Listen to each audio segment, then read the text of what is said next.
오해를 풀어 화해하게 하는 사람이 최고다라는 제목으로 하나님 말씀 증거하도록 하겠습니다. 21장까지는 크게 두 가지 주제였죠. 전쟁과 그 다음에 분배, 그러니까 정복과 분배 다 이루어졌습니다. 이제 22장, 24장까지 석장은 이제 마무리 메시지입니다. 특별히 22장의 내용은 축복하는 내용이고 또 오해가 발생되는데 화해했다. 그래서 1절부터 9절까지가 축복 이야기고 요단 동편 지파 축복입니다. 그리고 10절부터 20절까지가 오해가 발생된 내용, 그리고 21절부터 마지막 34절까지가 화해하는 내용. 이게 우리 일상에서 많이 벌어지는 일들인데 이런 지혜를 얻으라는 것입니다. 첫 번째는 요단 동쪽 지파를 축복하는 장면이 1절부터 9절까지 나와 있습니다. 우리가 은혜가 흐르는 비결이 뭐라 그랬어요? 우리 용서송에도 나오잖아요. 용서하는 것, 그럼 은혜가 임한다. 또 겸손한 것, 그럼 은혜가 임한다. 축복하면 은혜가 임한다. 그러니까 항상 은혜가 넘쳐나고 축복이 넘쳐나는 방법이 이렇게 용서하고 겸손하고 축복하는 것. 근데 특별히 축복했죠. 요단 동편 지파가 요단강 건너기 전에 그 땅을 차지하지 않았습니까? 그때 뭐라고 얘기했죠? 모세하고 너희들이 여기 머물러 있었고 전쟁에 동참하지 않으면 안 된다. 그러니까 너희들이 선봉에 서라. 그랬더니 그 7년 전쟁이거든요. 요단 건너서 7년 전쟁을 벌였는데 그때 선봉에 서게 되었습니다. 그래서 그들은 약속을 지켰고 그다음에 책임을 다했고 의리를 지켰다. 그러니까 축복해 줘야겠죠. 너희 잘했다. 그게 1, 2, 3절 이야기입니다. 한번 다시 읽겠습니다. 시작. 그때 여호수아가 루벤 사람과 갓 사람과 므낫세 반지파를 불러서 그들에게 이르되 여호와의 종 모세가 너희에게 명령한 것을 너희가 다 지키며 또 내가 너희에게 명령한 모든 일에 대하여 너희가 내 말을 순종하여 오늘까지 날이 오래도록 너희가 너희 형제를 떠나지 아니하고 오직 너희의 하나님 여호와께서 명령하신 그 책임을 지키도다. 다 지키며 순종하며 그 책임을 지키도다. 의리 지켰다. 그런 얘기죠. 그래서 하나님께서 비로소 너희들에게 안식을 주셨다. 이게 4절의 내용이거든요. 여러분, 안식이라는 게 나만 잘 된다고 안식이 되는 게 아니잖아요. 다 같이 잘 돼야 안식이 되지 않겠습니까? 그러니까 요단 동편 지파도 서편이 잘 돼야 자기도 안식하는 거고 또 동편이 잘 돼야 서쪽도 안식이 되는 거겠죠. 우리 요즘에 많이 느끼죠. 홀로 살 수 없다라는 거. 전염병이 막 돌고 있습니다. 그러니까 내가 건강하다고 건강한 게 아니잖아요. 옆집에서 전염병 걸려 있으면은 내가 편하게 살 수가 없죠. 그러니까 안식이라는 게 무엇입니까? 나뿐만 아니라 너도 안식해야 그게 진짜 안식이 될 수 있다 이런 거죠. 이번에 그 우한에 남아 있는 그 한국인들 한 200명쯤 된다 그러는데 그들이 왜 남았나 그랬더니 중국인 가족들이 있대잖아요. 그죠? 아내가 뭐 중국 사람이라든지 아니면 뭐 남편이 중국 사람이라든지 이렇게 가족들이 남아 있는 경우 혼자 올 수 없잖아요. 혼자 온다 그러면 그거는 가족이 아니겠죠. 그런데 뭐 정부에서 같이 올 수 있는 기회를 마련해 줬다면서요. 그래서 세 번째 비행기가 온다. 그걸 보면서 그 안식 개념이 바로 그런 거라고 생각을 합니다. 우리가 뭐 어떤 원칙을 정해놓고 너만 살라 그게 아니죠. 종합적으로 이렇게 살 수 있게 만드는 거 그게 안식이라는 것입니다. 그래서 요단강을 기점으로 해서 양쪽이 다 잘 돼야 그게 진정한 안식이다. 그래서 안식을 선언해 준다는 것입니다. 형통이라는 말이 창세기 39장이 제일 많이 나오죠. 요셉이 하나님과 함께하니까 형통하다. 살라흐라는 단어인데 히브리어로 살라흐. 말 그대로 첫 번째 잘 된다 1차 뜻. 2차는 뭐예요? 고난과 어려움이 있음에도 불구하고 전진한다 2차 뜻. 그러니까 우리가 형통한다는 건 전진하는 거예요. 그 3차 뜻이 뭐냐면은 형통케 한다예요. 그러니까 나 때문에 상대방까지도 형통케 한다. 안식을 다 같이 누린다는 거 아닙니까? 그래서 마지막 단계는 뭐죠? 자꾸만 주게 되면 하나님께서 갚아주신다는 거죠. 갚아주신다. 몇 배로 갚아주신다. 주라 그래야만 너에게 누르고 흔들어 넘치도록 하여 안겨주리라. 그래서 선순환이 막 이루어진다. 이게 형통이에요. 그래서 하나님 백성들은 하나님을 섬김으로 말하면 형통해져야 되는데 여기 형통의 모습이 나오죠. 요단 동편과 서편이 다 같이 형통해지고 형통을 통해서 하나님 주시는 안식을 누리게 되더라는 것입니다. 그 다음에 또 얘기하는 게 뭐냐 하면 너희들이 돌아가고 난 다음에 전리품도 나누라는 거예요. 너 혼자만 갖지 말고 전리품도 나누어서 가져라. 이게 무슨 얘기죠? 축복을 나누라는 거죠. 너희들이 와가지고 승리를 줘서 우리에게 안식을 줬지만 또 여기 전리품은 가져가라는 거예요. 땅은 갖지 못하지만 가져가서 남아있는 사람들에게 나누어 주라. 그게 진정한 안식이다. 그런 얘기입니다. 우리 7절 8절을 한번 읽겠습니다.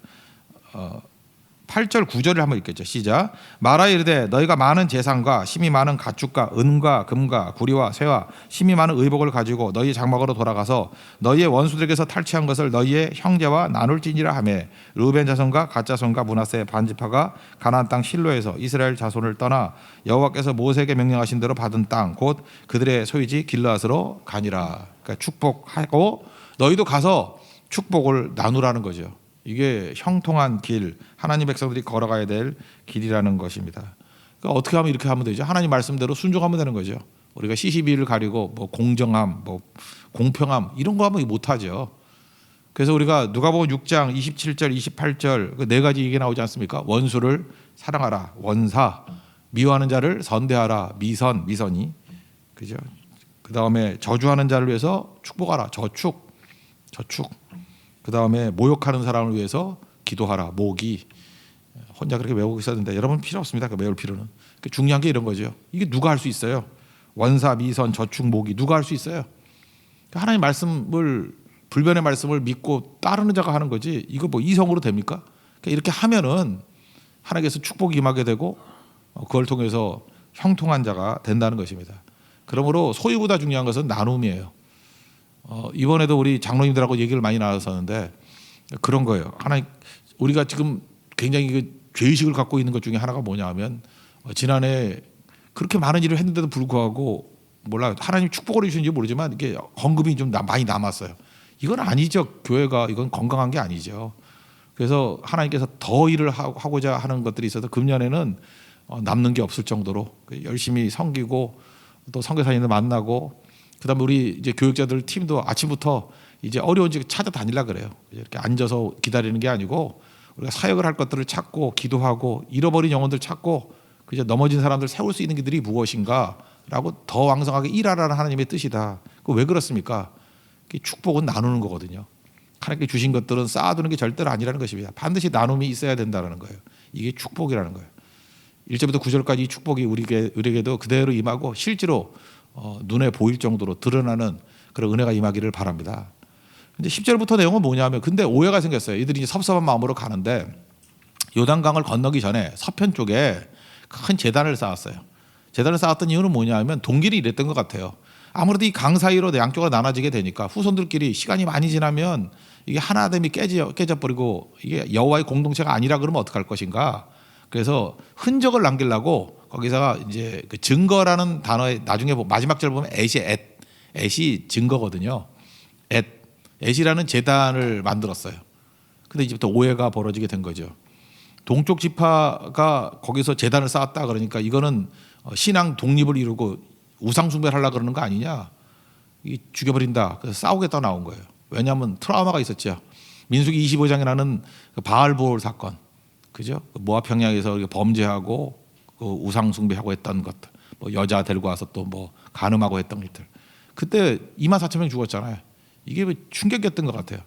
또 하나 여호수아서에서 나와 있지만 아간의 사건. 또다시 이런 범죄를 저지르면 안 된다. 하나님께서 이게 공동체 재앙이 임하게 된다. 이건 전쟁을 해서라도 해결해야 된다라고 하면서 이제 분연이 일어나게 되었다는 것입니다. 그게 오해의 내용이에요. 특별히 그 바알볼 사건을 해결했던 사람이 누구죠? 비느하스죠. 상징적인 의미죠. 이때 비느하스가 총대장이 되고 사절단을 보내요. 그리고 천부장, 지파마다 천부장을 10명, 10지파가 있으니까 반지파까지 합쳐서 그래서 천부장 10명을 보내서 사절단을 보냅니다. 너 이게 뭐 하는 짓이야? 이렇게 물었다라는 것입니다. 10절부터 12절까지 한번 읽겠습니다. 시작. 르우벤 자손과 갓 자손과 므낫세 반지파가 가나안 땅 요단 언덕가에 이르자 거기서 요단가에 제단을 쌓았는데 보기에 큰 제단이었더라. 이스라엘 자손이 들은즉 이르기를 르우벤 자손과 갓 자손과 므낫세 반지파가 가나안 땅의 맨 앞쪽 요단 언덕가 이스라엘 자손에게 속한 쪽에 제단을 쌓았다 하는지라. 이스라엘 자손이 이를 듣자 곧 이스라엘 자손의 온 회중이 실로에 모여서 그들과 싸우러 가려 하니라. 우리 실로라는 것이 제사 드리는 장소거든요. 근데 실로에서 제사 드려야 되는데 엉뚱한데 지금 제단을 쌓고 한다는 건 뭐냐? 이거 이단이다. 이거는 문제가 있다. 그래서 싸우겠다고 나갔다라는 것입니다. 이거는 거역하는 거다. 그래서 그들의 태도가 16절부터 18절까지 나오죠. 여기까지 한번 읽어봅시다. 시작. 여호와의 온 회중이 말하기를 너희가 어찌하여 이스라엘 하나님께 범죄하여 오늘 여호와를 다른 데서 돌아서서 너희를 위하여 제단을 쌓아 너희가 오늘 여호와께 거역하고자 하느냐. 부월의 죄악으로 말미암아 여호와 회중이 재앙이 내렸으나 오늘까지 우리가 그 죄에서 정결함을 받지 못하였거늘 그 죄악이 우리에게 부족하여서 오늘 너희가 돌이켜 여호와를 따르지 아니하려고 하느냐. 너희가 오늘 여호와를 배역하면 내일은 그가 이스라엘 온 회중에게 진노하시리라. 너무 좋은 교훈을 배운 거죠. 하나님 떠나면 회중에게 진노가 임한다. 그래서 너희들이 그 민수기 25장의 바알볼 사건을 알면서 또 그러느냐 또. 그래 철저하게 하나님 믿겠다라는 거죠. 여기서 할 수 있는 게 뭐냐면요. 양쪽 다 동쪽 지파나 서쪽 지파나 다 선이에요. 서쪽 지파는 하나님 잘 섬기겠다고 하는 선이, 또 동쪽 지파는 우리가 하나님의 공동체라는 것을 깨지 않겠다라는 것을 증거로 남겠다고 하는 선이. 그러니까 선이와 선이가 만났는데 오해가 벌어져 가지고 이렇게 전쟁 직전까지 가지 않습니까? 그러니까 우리가 알 수 있는 게 뭐죠? 선의를 가지고 있다고 해서 다 잘 되는 거 아니라는 거예요. 이렇게 참 이게 세상 사는 게 힘든 거죠. A라는 사람도 나쁜 뜻 아니에요. 좋은 뜻. B라는 사람도 좋은 뜻이에요. 근데 다툴 수 있다라는 것입니다. 그죠? 그래서 내가 선의를 가지고 이게 뜻이 좋기 때문에 거침없이 뭐든지 할 수 있어. 그렇지 않다라는 거예요.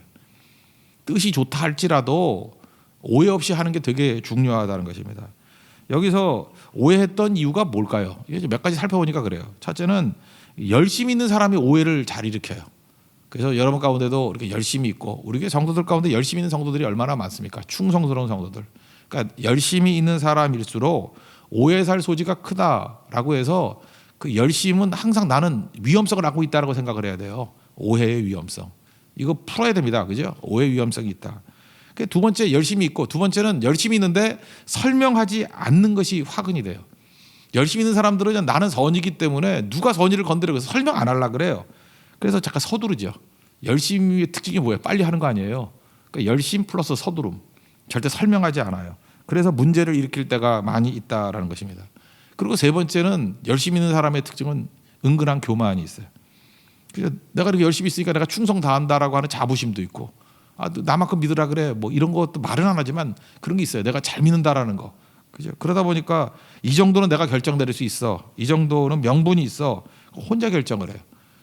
주변 사람들 보면요, 혼자 결정해가지고 문제 일으켜가지고 나중에 들고 나올 사람도 되게 많아요. 아, 그거 좀 미리 좀 얘기하지. 근데 열심히 있는 사람일수록 그 일 다 벌려놓고 이럴 줄 몰랐대요, 맨날. 아, 그거 맞지요? 선이에요. 그래서 뭐 욕하기도 힘들어요, 그죠? 뜻은 나쁘지 않은데 묻지 않고 그냥 하고 난 다음에 문제가 일어날 때가 많이 있다는 것입니다. 이게 그 선의를 가지고 있는 열심히 있는 사람의 특징이라니까요. 열심히 있고 설명 안 하고 또 약간은 은근한 교만도 좀 있으면서, 그리고 결정적인 건 뭐냐면 평소에 신뢰가 없기 때문에 그렇습니다. 이건 누구 잘못이 아니라 누구 한쪽이 신뢰를 갖지 않으면 오해를 해요. 아, 여러분 신뢰하고 있다 그러면 뭔 소리 하면 그게 말이 돼? 그러고 듣지도 않는데 신뢰가 없으니까 뭔 소리를 해도 먹히는 거죠. 그래서 마귀가 항상 하는 게 뭐예요? 공동체에 와가지고 신뢰 없는 사람들 이렇게 찾아낸다고, 묘하게 찾아내가지고 자꾸만 쓸데없는 소리 떠들어가지고 깨는 거죠. 신뢰. 그러니까 이 신뢰를 또 찾겠다고 만나가지고 또 해결한다고 또 되는 것도 아니에요. 이거 벌써 마음이 떠나 있는 거니까. 그래서 분열. 그래서 교회는 항상 은혜가 넘치거나 아니면 마귀의 힘으로 분열하거나, 이게 힘싸움이에요.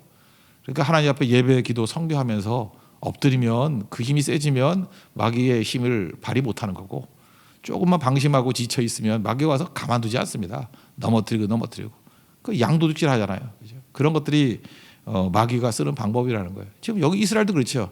승승장구하고 얼마나 좋았습니까? 나쁜 게 뭐가 있어요? 양쪽 다 선이에요. 근데 마귀가 틈타잖아요. 그래서 전쟁 위기 직전까지 가게 되었다는 것입니다. 이럴 때 또 사람 찾아다니면서 오해 풀겠다고 하면 해결 안 돼요. 설명한다고 해결되는 것도 아니고 이때일수록 엎드려야죠. 그리고 크리스찬들은 기본적으로 오해받게 돼 있습니다. 왜? 시기심이 있고 또 악한 마귀가 악한 의도가 있기 때문에 그렇다라는 거예요. 근데 여기서 해결이 되는 게 뭐냐면 서쪽 지파들이 희생정신이 있었어요. 너희들 잠깐만 이렇게 따로 하려고 그러지 말고 혹시 너 요단 동편에서 예배 드리는 게 힘들다 그러면 우리 이리로 넘어와. 그러면 내가 두 지파 반 땅 줄게. 우리 땅 나눠줄게. 돌아와. 희생하는 거죠. 그러니까 설득력은 어디서 나오냐면 내 거 준다 그럴 때 설득력이 있다고요. 19절은 이게 되게 중요한 개념이에요. 19절 한번 읽겠습니다. 시작. 그런데 너희의 소유지가 만약 깨끗하지 아니하거든 여호와의 성막이 있는 여호와의 소유지로 건너와 우리 중에서 소유지를 나누어 가질 것이니라. 오직 우리 하나님 여호와의 제단 외에 다른 제단을 쌓음으로 여호와를 거역하지 말며 우리에게도 거역하지 말라. 그러니까 너희들 잠깐만 이렇게 거역하려고 그러면 거기에 땅이 깨끗하지 않아서 그러냐? 그럼 넘어와라. 우리 땅 줄게. 요단 동편 다 포기하고 다 넘어와라. 그 자기 포기하는 거잖아요. 제가 뭐 일전에 맨날 설명하던 거 있었죠. 뭐 $10 환전하는 거. 세 사람이 돈 모아가지고 환전하는데 한꺼번에 할 때 $10 환전했다고 해요. 그럼 1인당 지분이 얼마예요? 3.3 아니에요. 3.3. 나누기 힘들죠. 그래서 서로 눈치 보고 갈등하고 있을 때 이게 해결하는 방법이 있다니까요. 어떤 사람이 희생하면 돼요. 내가 $3 가질 테니까 너희 둘이 가위바위보에서 이긴 사람이 $4 가져. 그러면 $3, $4 해결되죠. 그럼에도 불구하고 가위바위보 하면서 네가 빨리 냈니 늦게 냈니 뭐 이러면서 싸우고 있어요. 그러면 그만 싸워라. 내가 $2 가질 테니까 너 $4 가져. 그럼 완전히 해결되는 거죠. 희생하면 해결돼요. 그 사람이 리더 될 거 아니에요. 희생이라는 건요. 내 지분 3.3을 다 포기하는 거 아니에요. 기껏해야 1.2 포기하면 돼요. 어떤 때는요. 그 3.3인데 0.3 포기하면 대부분 해결돼요. 웬만한 악하지 않은 사람들 모여 있으면.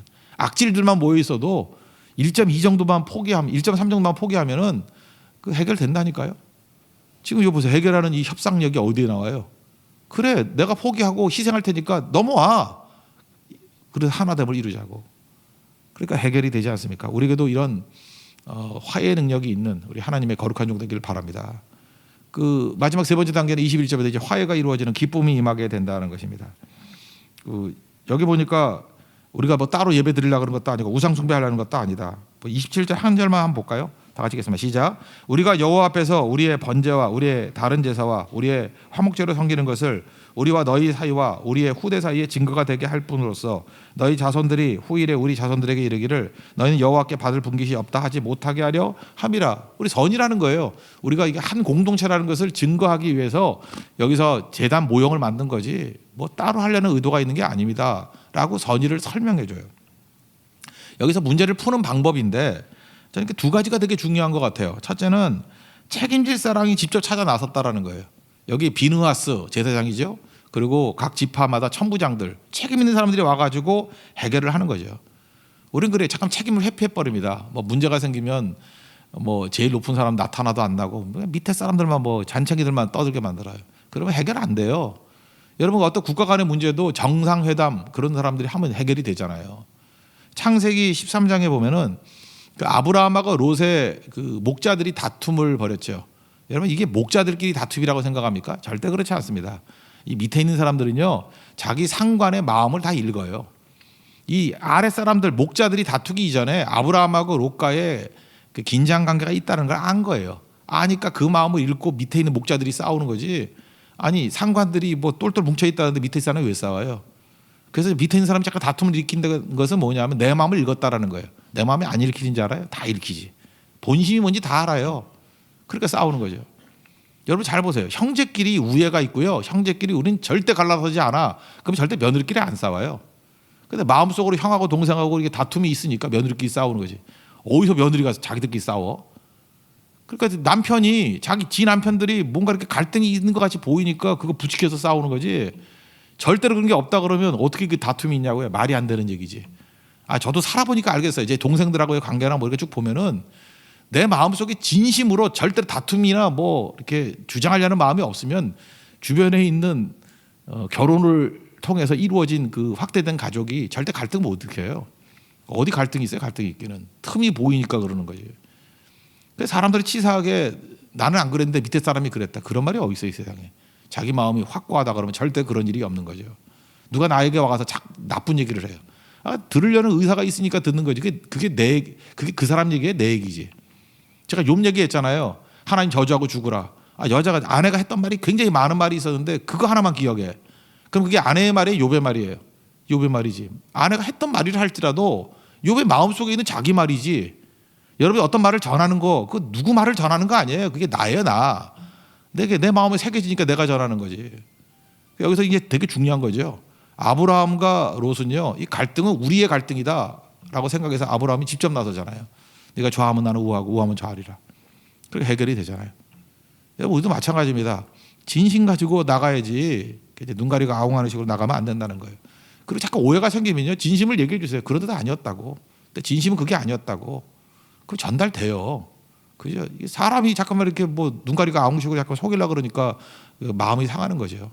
그런 거 아니었고 진심이 그거였고 본질이 그거였고 설명해 주면 되잖아요. 그럼 오해가 풀리게 되겠죠. 그리고 또 하나는 뭐예요? 성의 있는 답변이에요. 대충 그거 아닌데 무슨 마음이 쫀쫀해가지고 그게 뭐야? 이게 아니고 얼마나 길게 설명해 줍니까? 쭉 설명해 주잖아요.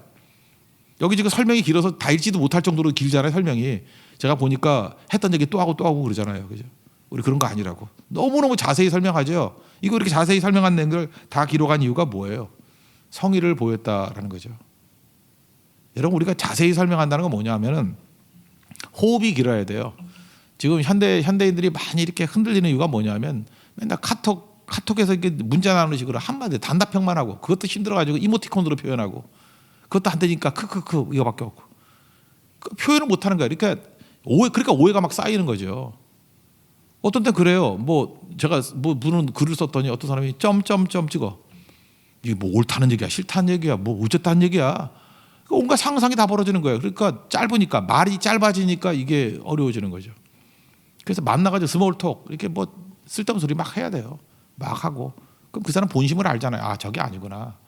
소통을 하면 돼요. 만나서 밥 먹고 그러면 해결이 다 되는 건데 넘겨짚어가지고 또 남들이 악한 자가 얘기해 주는 걸 가지고 그걸 믿어버리는 거죠. 그러니까 오해가 되는 거 아닙니까? 이런 게 아니죠. 그래서 이들은 길게 얘기했다라는 거 이게 되게 중요하다고 생각합니다. 그랬더니 어떤 일이 벌어져요? 좋게 여겼죠. 그 열지파가 좋게 여겼어요. 30절 다 같이 읽겠습니다. 시작. 제사장 비느하스와 그와 함께한 회중의 지도자들 곧 이스라엘 천천의 수령들이 르우벤 자손과 갓 자손과 므낫세 자손의 말을 듣고 좋게 여긴지라. 이게 바로 뭐예요? 영접하는 마음. 여러분 어떤 사람이 쭉 얘기를 해주면요 선견 없이 들어야 됩니다. 쭉 들어봤더니 아 그랬군요 라고 하면서 이게 받아들여줘야 돼요. 안 들으려고 그래요. 자기 고집만 내세우려고 그러고 그러니까 맨날 편갈라서 싸움만 하잖아요. 그래서 상대편의 얘기를 할지라도 자세히 들으라고. 왜 저 사람이 저런 주장을 하고 있나 쭉 들어보면 들을 때는 그 사람 입장에서 들어야죠. 그래서 들려지는 거 설득이 된다 그래 상대도 기분 좋게 얘기를 할 거 아니에요. 그래서 들어줘야죠. 근데 상대방 얘기를 안 들으려고 그러니까 문제가 있죠. 여기 보세요. 이거 얼마든지 끝까지 오해할 수 있죠. 아, 너 말은 그렇게 하고 본심은 아니잖아. 이러면 안 되는 거죠. 근데 동쪽 지파들이 했던 얘기들을 다 선의로 받아들이잖아요. 그랬구나. 좋게 여겼죠. 이게 되게 중요한 거죠.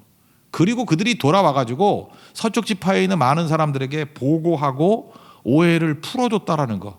이게 능력이라는 거. 이게 신앙이고. 32절 33절 한번 보겠습니다. 시작. 제사장 엘르아살의 아들 비느하스와 지도자들이 르우벤 자손과 갓 자손을 떠나 길앗 땅에서 가나안 땅 이스라엘 자손에게 돌아와 그들에게 보고하매 그 일이 이스라엘 자손을 즐겁게 한지라. 이스라엘 자손이 하나님을 찬송하고 르우벤 자손과 갓 자손이 거주하는 땅에 가서 싸워 그것을 멸하자 하는 말을 다시는 하지 아니하였더라. 여러분 저는 이렇게 생각해요. 정치가 뭐냐?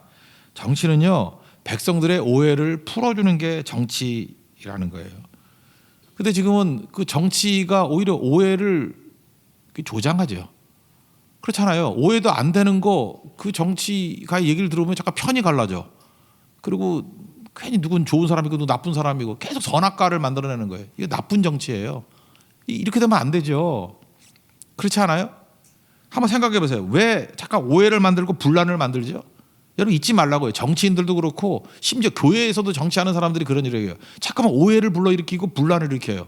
이유는 자기 이익이에요. 자기 이익. 내 이익을 챙기려고. 또 하나는 뭐예요? 자기 정당성.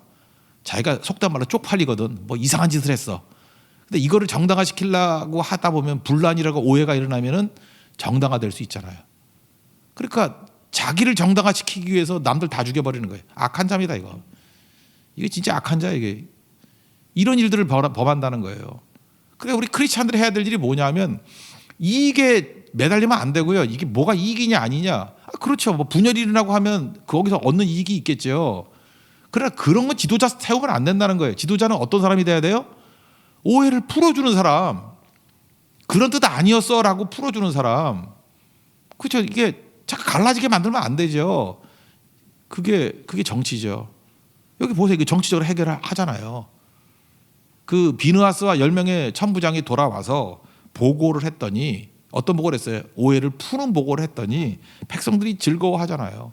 그리고 다시는 싸우자 하는 이런 갈등 요소가 없어졌다. 이게 옳은 거죠.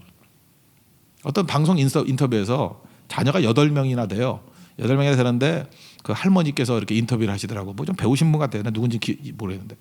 근데 8명 그 다 유명한 사람들이더라고. 8명 자녀들이. 근데 그게 화해하고 뭐라죠? 화목하게 8자녀가 너무 잘 산다 뭐 그런 프로였어요. 그랬더니 이제 아나운서가 묻더라고요.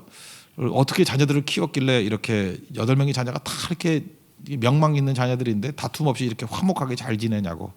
그랬더니 그 어머니가 하는 말이 참 지혜롭더라고요. 나는 들은 이야기를 전하지 않아요. 그러더라고. 이 자녀끼리도 들은 얘기 전하면 안 되죠. 우리 부모도 그럴 수 있잖아요.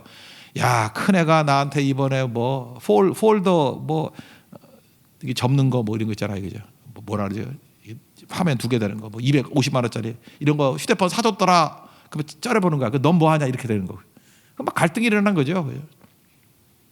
근데 이 부모가 지혜로운 거야. 어머니가 어디 A라는 1번 아들한테 들은 얘기 2번한테 절대 전하지 않고 2번, 3번한테 전하지 않냐고. 그게 비결이래요. 와, 나 배운 게 많았어요. 이거 절대 얘기하는 거 아니라고. 우리 양가끼리도 싸울 때 있죠. 요즘에는 무슨 뭐 양가 사돈끼리도 싸우는 경우가 있대. 사돈끼리 사이가 안 좋은 건요. 그건 부부의 책임이에요. 둘이 전하지 않으면 어떻게 알아요, 양쪽이? 안 그래요? 그 남자는 자기 집에 얘기하고 여자는 여자 집에 얘기하니까 갈등이 일어나는 거지. 그거는 양가 갈등이 아니에요. 그거는 그 멍청한 부부 얘기지. 그래서 부부는 절대로 두 사람의 얘기를 양가 얘기하지 않는 게 중요해요. 그럼 화목이 이루어져요. 다퉈도 그 안에서 다툼이 일어나야지. 거기서 풀어야지. 어리석은 사람이면 교회에서도 이런 멍청이 팔푼이 같은 인생이 있어가지고 동네방네 떠들고 다니고, 그죠? 여기서 여기 얘기 전하고, 그럼 가정도 깨지고요, 뭐 팀도 깨지고, 뭐 다 어려워지는 거죠. 여기서 우리 중요한 화해 원리를 알 수 있는 거죠. 듣고 오해를 풀어주는 피스메이커가 돼야 된다는 것입니다. 이거 엄청난 전쟁이 날 뻔했던 걸 다 풀어주잖아요. 그래서 여호수아 22장에 우리에게 주시는 메시지가 뭐예요? 우리가 축복을 받은 존재임에도 불구하고 언제나 오해가 있을 수 있다. 근데 이렇게 푸는 거 봐라. 이게 오해 푸는 방법이다. 물론 마태복음에도 죄의 오해를 푸는 방법이 쭉 나오는데, 제가 볼 때 여호수아 22장의 말씀만큼 오해 푸는 방법으로 좋은 방법은 없다라는 것입니다. 여러분 혹시라도 오해가 있고 갈등이 있을 때마다 우리 여호수아 22장을 통해서 이렇게 풀어나가는 은혜의 역사가 있기를 축원합니다. 모두 자리에서 일어나겠습니다. 우리 용서송 한번 찬양하고 기도하겠습니다.